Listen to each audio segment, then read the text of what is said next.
In July 2020, IBM contributed the SAFR codebase and related materials to the Linux Foundation's Open Mainframe project as GenevaERS. IBM SAFR continues to be a zip-enabled version of the GenevaERS open source project with no other functional differences. In the following, the terms SAFR and GenevaERS are equivalent. Hi, I'm at the Albuquerque International Airport, and doing an interview with one of my daughters, she mentioned a software product I have had experience with for almost 30 years now, 28 years, called SAFR, Scalable Architecture for Financial Reporting. In the early days, it was called Geneva, Generalized Event Architecture System, built upon the concepts of event-based accounting or business event-based systems. The software has been used in a score of different companies over the years, usually those that have data volumes that scale beyond what most commercial software packages will be able to do, usually around financial reporting in some way, not necessarily accounting per se, and sometimes it can be sales processing, sales analysis, marketing campaigns. It's done things in dispute recovery analysis, antitrust suits, all sorts of different applications that I've used through the year. I think maybe in some of my more recent videos I'll start releasing some things more about SAFR and its unique properties in this space, about the architecture and system and what it does. It's been an interesting system, not widely used, but it has some unique properties about solving financial systems. On July 9, 2020, I made a presentation to the Linux Foundation's Open Mainframe project to adopt GenevaERS or SAFR as an open mainframe project. The following is the presentation I made. I've worked with a product that originally was called GenevaERS. And when it came into IBM through the acquisition of Pricewaterhouse Consulting in 2002, was renamed to SAFR, Scalable Architecture for Financial Reporting. IBM's gone through the process and determined that this would be useful for them if we open sourced SAFR. Geneva is a high volume scan application. It has some affinity, some similarity, you might say, to Spark. Apache Spark is an application. It tends to have higher performance than Spark. Has always been a ZOS native tool. It generates machine code, executes it in parallel. Is been used by a score of customers over the years, currently in use for financial applications for two very large customers that require the scale of getting through hundreds of millions to even billions of rows in their daily batch cycle overnight just before they open in a business in the day to produce their financial reports. This kind of describes quickly how it was developed. We saw over the years that people would do transaction reporting against transaction files, and you'd see stacked up in the JIS queue all these programs to go read the same file. We said, listen, if we just produced all those outputs in one scan of the file, that would be much more efficient. In addition to that, we noted that quite often we had to do join processes to decode tables, small description files. So we load those into memory to do high-speed joins against those. The last thing that was done in 1993 when it was originally commercialized was it was turned into a parallel processing engine so that the history was broken up and each one of these things is run as a different thread. The real process that SAFR is a compiler. It generates machine code. It's a domain-specific language, has a front-end application that you define what we call SAFR views. Those are just a process, an output that needs to be produced from a scan of a file. The model that it's built upon is the good old batch program of 1,000 initiate process, 2,000 read until end of file, and 9,000 terminate. Except that SAFR, in doing that process, each one of the views is able to see, so they become subparagraphs effectively. SAFR also has multiple exit points where times we have written code to decrypt I/O. We emulate I/O accesses to decrypt a customer-specific table and lookup routines to do specific function. It has some ETL characteristics, but it also produces reports because it does all the summarization. It originally was a report formatting tool, has kind of lost that over time as we've gone to online reporting tools, but it has rule processing, custom development, has some aspects of an RDMS in terms of the logic, but it does not store the data.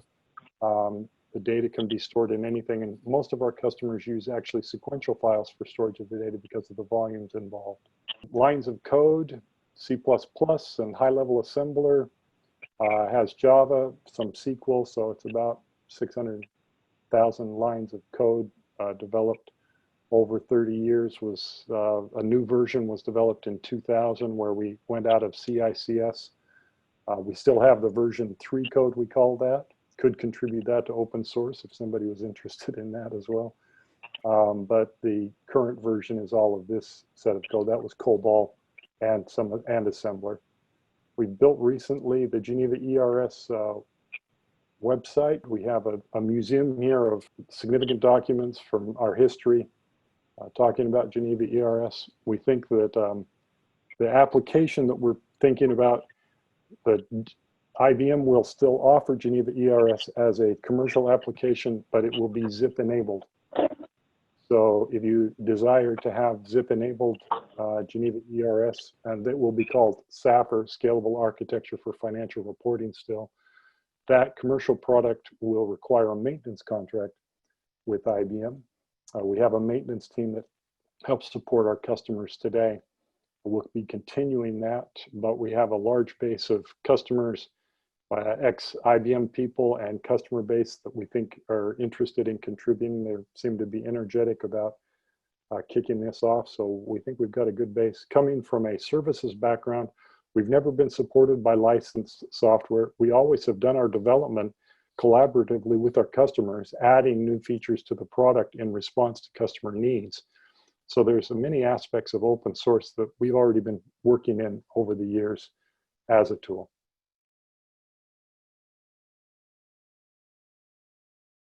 I was able to spend some time with Joe Dublin reviewing, a little bit more in depth about this program or product. And what I really like about it is that it's an example of the kind of sophisticated software that lives at the higher level in the application stack for the mainframe, and that by getting it into open source, people can see, not only keep it alive, the obvious kind of open source goals, but they can see the kinds of applications that have gotten written over the past 20, 30 years, and the kind of data they deal with, and particularly building the infrastructure for financial applications that are so dominant on the mainframe. And I just think that as much as we have the basic infrastructure there and things like Zoe, people are mostly working on building DevOps and or user interface kinds of things, but we need more things in OMP that represent the valuable applications, which are the reason people didn't buy the mainframe for Zoe, because we're trying to modernize it. People bought the mainframe to run these kinds of applications. Thank you, Joe. Has this application been used at all in data mining? One of the problems that I've noticed from working with industry, with academia, because we do a lot of data mining and AI and learning machines, but one of the problems is formatting all the data to get ready to feed into the learning machines and things. Would this application have that capability? Yes, it could play a couple of different roles in that space. Let me say what it does not play into right now. The only sort of arithmetic operation, it only does arithmetic operations today, and it doesn't have an extensive library of machine learning kind of modules and sophisticated mathematical models that it can call upon to do its work. Also, let me say what it doesn't do as well. SAFR's highest benefit comes when it's resolving hundreds of queries against a very large data set. And that hundreds of queries often requires that you're waiting at a specific point in time to resolve those queries. So if you start to get more to an end user query sort of tool, the performance benefits of SAFR drop away. In some respect, you still get very efficient pass of the data, but you don't get the most efficient pass of SAFR. But having said that, it has all the capabilities of doing transformations of all kinds of data types to get to clean data, and the data sets that we create, these very large data sets for our customers, are very clean data in very structured ways that lead them and lend them their ability to use these kinds of things in machine learning sorts of processes subsequent to SAFR. It could be enhanced to add more of those kind of capabilities directly into the tool as well. Yeah, I'd like to see it do the pre-processing, you know, for cleaning the data for the data machine learning, because you don't want, you want to do too much, you know, you don't want to do everything but eat, you know, kind of thing. So I see it as a step one to process the data and then allow the learning machine algorithms to do their job. It could. Thank you. Kip, you mentioned Spark and comparisons at the beginning of this. Why not simply try to incorporate the best parts of Geneva into Spark? I mean, if there are certain things that it does better, and to make Spark more readily available on z/OS? I've done work over the last 3 years, and our customers have been interested in modernizing for quite a while now. And I've done quite a bit of prototyping and work with Spark, both some on Z and off of Z as well. I just recently, as part of our open source work the last month, we've kind of come up with this architectural direction. And we could see some intersections here between Spark and what Geneva does today. I might use the term SAFR, just excuse me, I'm still getting used to designating my names correctly if I ever use that incorrectly. The thing that's unique about GenevaERS, though, is that Apache Spark is an analytical application. Geneva does a master file update. Apache Spark isn't really written for large output processes. And that master file update writing process is something that makes our customers have noted, hey, if I put in my backup capabilities in Geneva at the same time it's doing the daily pass for all of the queries, it can write the on-site and the off-site backups at the same time, and I get more efficiency out of it. All of that kind of work, they're using Geneva's one-pass process to do those updates and backups at the same time. I wouldn't think that you would use Apache Spark and add into it your backup capabilities as well, because it's not really written for output write processes. It's meant for aggregation and map reduce to get you to one answer.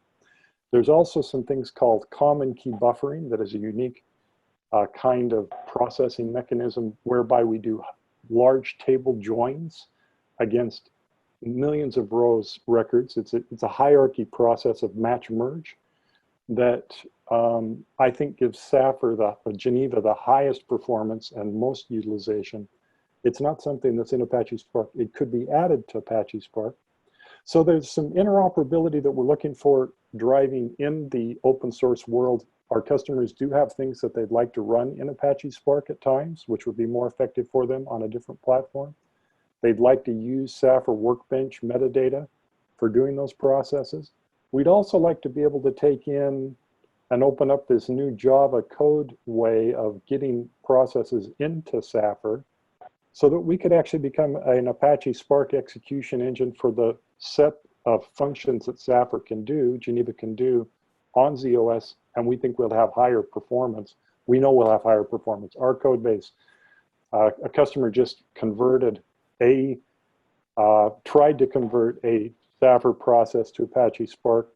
It went from 40 minutes with a lot of tuning, some very high engineers involved, to 6 hours of processing time. Geneva's scale is still unmatched. It's much beyond what Apache Spark does. I know, but again, it's still the question of making Apache Spark more accessible to ZOS clients. And we could have some aspects of that. We can, in the open source world, we could work on that. We think the faster way to do that is to put out our code base, have the mechanisms and the things that we do within Geneva understood more broadly, and be adopted, utilized when effective, or changed if not effective, and improved in other ways is probably the fastest way for us to get there. I'd like to comment on that. I think if the open source were out there, not only could the existing goodness be maintained, but if someone wanted to build a highly scalable parallel RDD, a Spark RDD populator from it, they could do so.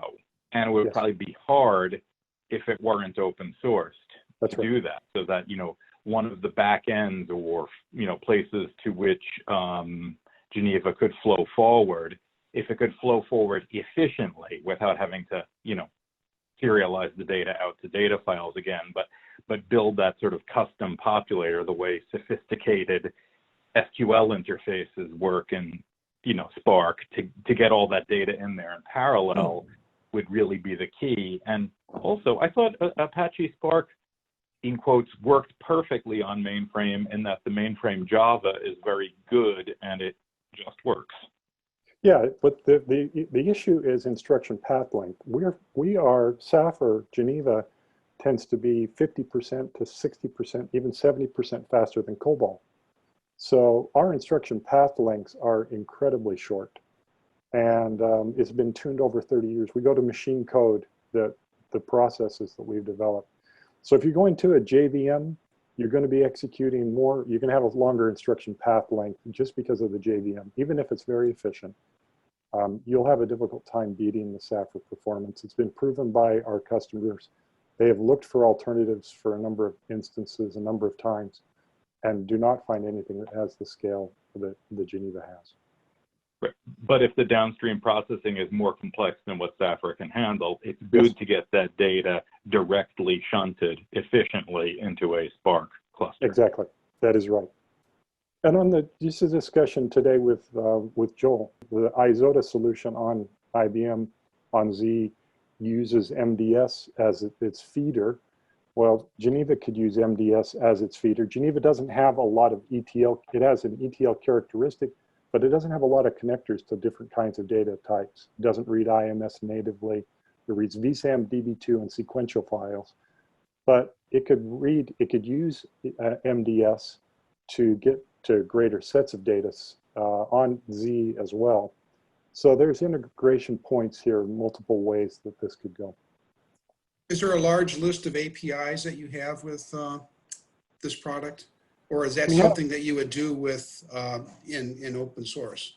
Well, we have, in terms of APIs, we have API points and multiple exit points in SAFR today, like IO, input and output API points, lookup API points. So, but those have to be coded to the SAFR specification, the linkage requirements of SAFR. Mm-hmm. Geneva is the primary address space. It wants to initialize the primary address space because it's a parallel processing engine. So there's some limitations in that way. And also, again, it wants to resolve all the passes in a single pass of the file. But we do have some thoughts around if we were to open up a SQL interface and make Geneva a started task that simply scanned the files when it had queries, that it could then become a simplified SQL resolution engine that would give you greater interfaces to the reporting applications that are SQL based. So those are all things that would be driven by customer demand and contributions to the project. Do you already have people, like customers, partners that are aware of this proposal and are eagerly awaiting the opportunity to extend this in one way or another? We have not, but as a consulting organization, like I said, we don't have a large sales force and never have had a sales force pushing SAFR Geneva. So we don't have a list of customers lined up today. Our two customers that we have are both very supportive of this and excited about the open source prospects of it. We do have a community of existing GenevaERS people in Dispersia, not in IBM, that are in other organizations now that are interested, and we already have some contributions from them that have started up in the last month. But we don't have a long list of customers right now that are looking for this. This discussion we're having today would be probably the longest discussion we've had about GenevaERS with a knowledgeable set of people. Anyone that you would be interested in referring, we'd love to hear from them, get their feedback about where we go and how we do things. There's some related things as well, just so you're aware. I'm running another open source thought leadership thing called Share a Ledger, which is kind of branching. SAFR could be programmed to do a lot of different applications, but this is more about specifically around ledgers and how we get greater efficiency in our ledgers, not just on Z, but any kind of ledger. ERP systems have ledgers embedded at the bottom of them. So that's a related project that would be supporting this.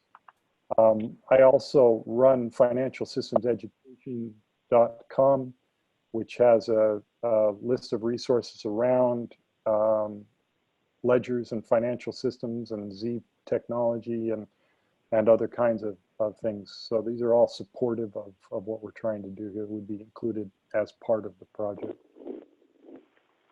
Okay. So I have to leave in a few minutes. I just wanted to throw this opinion out there to see what other people think. But my thoughts here is that this is kind of a first of its kind opportunity for mainframe open source, in that, to my knowledge, there's nothing that's really dealing with transactional performance in ZOS open source thus far. And so it's hard to see where we'll go from this point, but I think it's very interesting to try it out. My main concern is just due to it being the first of its kind, I don't know where the maintainers will come from, but I would say that we don't really know until we try, so it's worth a shot. Can I just suggest to you, we do have a maintenance team inside of IBM that's supported by our 2 maintenance customers, and they will be supporting in some measure the existing code base. Certainly open source adds a level of work effort to go beyond what we're doing today for our customers, so we don't have unlimited capacity, but there is a multi-year maintenance contracts in place that does continue to support the code base. It's falling off the edge at this point. Cool. Hi, this is Phil Kelly. I think from my point of view, this is, well, I have very little input on anything that happens on a ZOS system anywhere. From a simple open source project, look, this is exactly where we should be going. I mean, this is an active tool being used, and we want to expand its presence and open its source. So, and engage other people possibly into maintaining and expanding on it. So I think from my point of view, it's definitely we should vote and bring it to the table as an open mainframe open source project. All right, I hear that as a bring to the table for a vote here. Do I hear? I'll take yours as a motion to approve there, Phil. Do I have someone coming behind on a second? I'll second. Awesome. So voting members, you know who you are. All in favor of taking this in? Aye? Aye. Aye. Aye. Aye. Any oppose or abstain? Congratulations, Kip. You're lucky number 13 of projects in the Open Mainframe Project. Welcome. 13. That's lucky number 13. Thank you. That's a great spot to be in. Excellent, excellent. Okay. We'll follow. We'll connect sometime here in the next couple of days with next steps.